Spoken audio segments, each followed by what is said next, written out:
ഓം പരാശക്തി നമ. അമ്മയുടെ തിരുസന്നിധിയിൽ ഒരു ബ്രഹ്മചാരിണിയുടെ സത്സംഗം നടക്കുന്നു. അമ്മയിടയ്ക്ക് ബ്രഹ്മചാരിണിയുടെ നിഷ്കളങ്കതയെക്കുറിച്ച് പരാമർശിച്ചു. ഏറെ നേരം അമ്മ അക്കാര്യം വിവരിക്കുകയും ചെയ്തു. അത് കേട്ടുകൊണ്ടിരുന്ന സാധകയായ ഒരു വിദേശ യുവതി ഇങ്ങനെ ചിന്തിച്ചു: അമ്മ എന്നെക്കുറിച്ച് ഒരിക്കലും ഇങ്ങനെ പറയില്ല. കാരണം എൻ്റെ നിഷ്കളങ്കത എത്രയോ കാലം മുമ്പേ എനിക്ക് നഷ്ടപ്പെട്ടു പോയി. പിറ്റേ ദിവസം ഈ വിദേശ വനിത കരിക്ക് വാങ്ങുന്ന സ്ഥലത്ത് നിൽക്കുകയായിരുന്നു. അപ്പോൾ അതുവഴി മറ്റൊരു ബ്രഹ്മചാരിണി വന്നു. ബ്രഹ്മചാരിണി അവരെ നോക്കി പുഞ്ചിരിച്ചു. പിന്നീട് ചോദിച്ചു: താങ്കളുടെ പ്രത്യേകത എന്തെന്ന് താങ്കൾക്കറിയുമോ? വിദേശ സാധക ഇല്ല എന്ന അർത്ഥത്തിൽ തലയാട്ടി.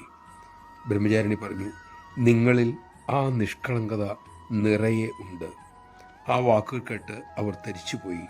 അമ്മ തനിക്ക് ആ ബ്രഹ്മചാരിണിയിലൂടെ തന്ന ദിവ്യ അനുഗ്രഹമായി ആ വാക്കുകൾ അവർക്ക് അനുഭവപ്പെട്ടു. നമഃശിവായ. അപകർഷതാബോധവും നിരാശയും നമ്മെ ഒരിക്കലും തീണ്ടാതിരിക്കട്ടെ. അതിനായി അമ്മ നമ്മെ അനുഗ്രഹിക്കട്ടെ.